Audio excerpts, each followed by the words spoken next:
And here we are again. And I absolutely love these sessions with our guests from our podcast. So please go to Spotify or Apple or agelesstraveler.com and listen to Susan Sommers. We just had a wonderful chat about walking, about traveling, and also about self-empowerment. Now, I'm going to show you, as I always do, a souvenir. But this souvenir has to do with my discussion with Susan. And here it is. Let's see if I can show it to you. It is a bracelet. Can you see a bracelet? And a ring. And those bracelet and ring have clamshells on them. And I'll tell you why. I walked the Camino. Now, every time I ask people who are hikers or walkers or just even moderately fit, what would they like to do? They say, oh, I like, what is that thing called the way? What is that El Camino thing? Well, it's a 600-mile walk is what it is. It's a pilgrimage to it called El Camino, the way of the walk to Santiago. And that is one of the most beautiful religious edifices in the world. And I did walk it. But I walked it for real. Susan walked it virtually. And what we want to talk about with her today is how she did it, because you may want to do it too. And if enough of you want to do it and you join our Facebook salon, you can tell us, and we will create such an event for you or work with those who have created those events in the past, like the one Susan went on. So Susan, tell us about this El Camino journey that you had. I had written 2 books on fitness for women, and then COVID hit. And I was stuck inside, and I was thinking to myself, what am I going to do for my fitness? Because I'd been in other walk races. Sure. And I looked online, and I found the Conqueror website. This wonderful website started by a New Zealand man during COVID, who was probably in his 30s. And he started with one challenge. And what it was to walk virtually. So in other words, you use your Fitbit or whatever you use to record, and you would pick a challenge. So I always wanted to do El Camino, and I'd never had the opportunity to do it. So I thought I'll sign up for El Camino. 778 kilometers, as you know. Right. And I live in downtown Toronto, and I walk 20,000 steps a day with my husband, who wasn't working at the time, and he's a Boston marathoner, so he just kept me company. And we would just literally drive somewhere and park or walk somewhere. The washrooms were closed. I mean, all kinds of things were happening. So I couldn't take too much water, in case I had to go to a Just washroom. Just like El Camino. It's very similar to that. So I absolutely had to figure out how to walk 20,000 steps a day for 4 months. And that's what I did. I started in June. I finished in October, and I got the medal. And I'm going to show you the medal because it's... I know. Isn't that great? Isn't that great? So cool. You know what? I have to say, it's nicer than the ones that I used to get for my in-person races, right? Well, this is why we're so thrilled to talk to people, because I didn't know about the Conqueror site, and now I do.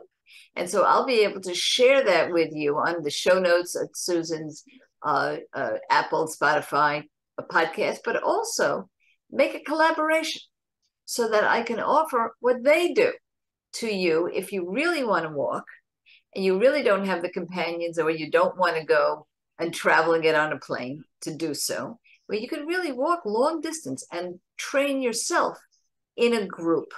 That's what is so important, to get that consistency. And so now, with regard to that, your husband walked with you. Now, I have a husband who would not walk with me. He's terrific, but that's not one of the things that he does. So when you do this virtually, have you ever done it by yourself on the phone? Because I have had to do that, and so that you continually walk. What are some of your tricks and hints to get yourself motivated to go and do those walks? Well, first of all, he then went back to work. I mean, okay. That was the only thing. That was what he did. That was his contribution. And I should mention that behind me are the medals. It says, she believed she could, so she did. Yep. And so those are the other medals. And you know what? I would be thrilled to be involved if you organize people to do these virtual walks. I would love to be involved with that. Anyway, what happened with me was I had to start having other goals. So my goals now, it sounds funny, are sometimes to go to the dollar store, to go meet a friend for lunch. So I find or to go to downtown and go down to the waterfront. So I just walking sometimes is not enough for me. Just saying I'm going to walk for a half an hour because Right. I can get bored. And so, and then the other thing is I took up photography. So that really made a big difference because Yes. I started going out Very and purposeful walking. photographing. Yeah. Exactly. So I started photographing. So now I joined a photography group. And so now I am going out there taking photos and submitting them. So finding a way to combine walking with something, especially as you said, if you're not walking with a group. And Right. I usually don't walk with a group. I usually walk alone. So that's an important thing. I also like to mall walk, Yes. which I've been doing You since I was mentioned a that on child. our podcast. Yes. That's right. So I will say I need a lipstick or I need whatever, right? And I'll say I'm going to pick up dinner at a restaurant. So I do find it's very interesting after COVID that I often have to have a reason. Like it's not just during COVID, I just was happy to get out, right? But now I find to get back out again, especially when the weather, I'm in Toronto and it gets cold. Yes. So I have to motivate myself Motivate yourself. Exactly. and dress right. So let's talk about that for a minute. I think that sometimes I think that what we talk about on Ageless Traveler is something that everybody knows and they don't have to hear it. And yet, when we do talk about it, people will come up and say, you really motivated me from that one little word. So I do want to emphasize this. I never walked. I didn't do physical activities until I was about 50 years old. Now, folks, that's almost 26 years ago. Long time between drinks. And these small little pieces of advice, I never walk without having a place that I'm going. I have a destination. In fact, Yes. where I bought my condo was because I could walk to a museum, I could walk to a food store or a drugstore, and it's a 2.5 mile or a 4.5 mile walk. That's how I motivate myself because I do have to walk alone. I don't have friends here. They're hikers, but they're not walkers, all right? And no one in my family.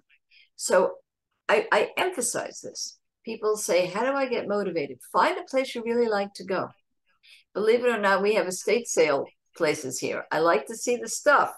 And I know I can't buy it because I can't walk back with all, so it's safe, right? So that's where I'll go. That I know that's my 1.5 mile walk. Very important, tiny little things. All right. Well, Now, I can tell, yeah, let me tell you sure. that I lived downtown and then my husband and I moved up for 20 years north of Toronto and I moved back downtown and gave up a car Mm, because I had been up and down to get downtown once or twice a day, every day for 20 years, right? So I gave up a car. I live right near a subway. But not only does it motivate me to walk right, because I live near a subway, but I have to be able to get up and down the stairs. right. There are things I have to do in terms of my transportation. And I would say that that's the other thing that keeps me going is that I have to stay fit for that.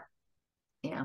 Well, I'll tell you, I went up again. The condo we bought is up one flight of steps by on purpose.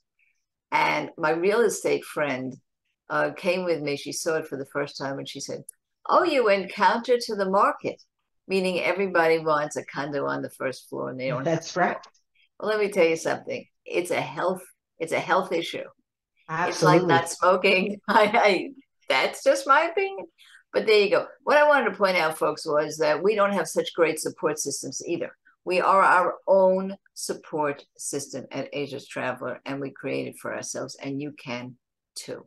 All right. So let's go back again. Hints and tips. So one is have a place to walk, right? Another one is do you use a watch? Do you analyze and calculate how much you've walked? Yes. It's funny because I don't have it on right now, but I do. I have a Fitbit. I've had the same Fitbit for years. I absolutely love it.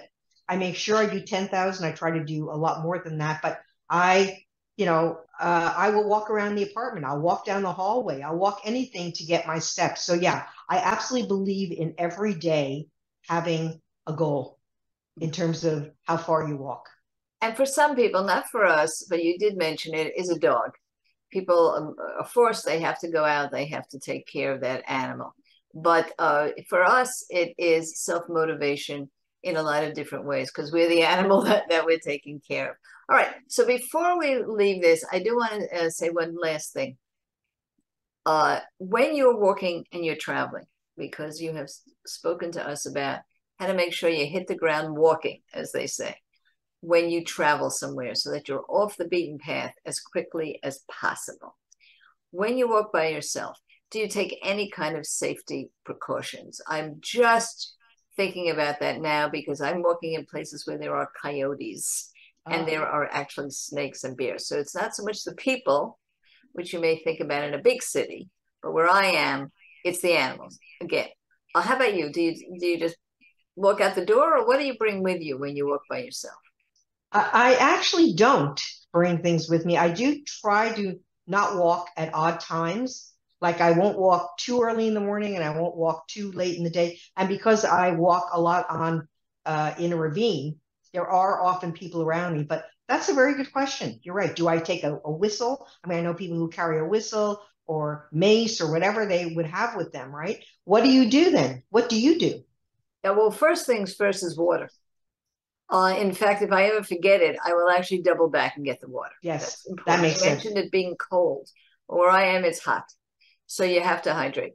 I also actually bring some hydration powder with me that I get in a regular drugstore. Very important for the electrolytes if I need that. I Hmm. don't take it if I don't because it's full of sodium, Hmm. but it can help you if you're walking too much. Bring your sunglasses and a little snack of some type. You never know. But finally, for the first time in my life, I have to admit to you, I've had pepper spray. All the time I lived in New York City, I didn't have any pepper spray, Yeah. but I do now, and that's for the animals. And that's it, done. There's all kinds of fancy things you can get. You can get wicking socks, and you can get wicking clothing, and it's all good. But don't make it a big deal. Just get out, start to walk, and all this will come through to you. So And a hat. yeah, go ahead. You got one more. You want I to said, answer? and a hat. Oh, and a hat. Oh my goodness. Oh, that I'm so glad. A hat, first of all, it makes you look much younger, but I'll let that pass.